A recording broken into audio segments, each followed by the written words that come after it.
राज्यातील महायुती सरकारनं शुक्रवारी सादर केलेल्या अतिरिक्त अर्थसंकल्पात नारी शक्तीवर सवलती आणि योजनांचा वर्षाव केलाय।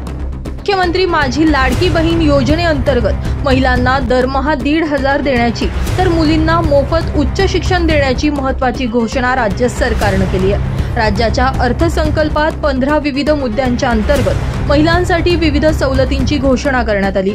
राज्य सरकारने 21 ते 60 वर्ष वयोगटातील महिलांसाठी मुख्यमंत्री माझी लाडकी बहीण योजना जाहीर केली आहे। या योजनेअंतर्गत महिलांना दरमहा 1,500 रुपये दिले जाणार आहेत। यामुळे सरकारी तिजोरीवर दरवर्षी सुमारे 46,000 कोटी रुपयांचा भार पडणार आहे। याचबरोबर महिलांना 3 सिलेंडर देखील मोफत देण्याची घोषणा करण्यात आली आहे। ही योजना जुलै 2024 पासून लागू करण्यात येईल। या योजनेसाठी पात्र लाभार्थ्यांचं वय 21 ते 60 वर्षे असणं आवश्यक आहे। विवाहित, विधवा, घटस्फोटित निराधार महिलांना प्राधान्य। लाभार्थी कुटुंबांचे वार्षिक उत्पन्न 2.5 लाखांपेक्षा जास्त नसावे। बँक खाते आवश्यक। तर ज्या लाभार्थ्यांकडे 2.5 लाखांपेक्षा जास्त उत्पन्न किंवा घरात कोणी सरकारी नोकरी किंवा निवृत्ती वेतन घेत असल्यास या योजनेचा फायदा घेता येणार नाहीये।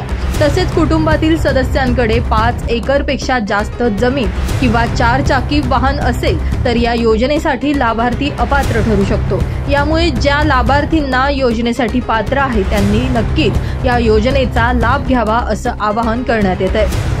Baswant NH3 digital, Nashik.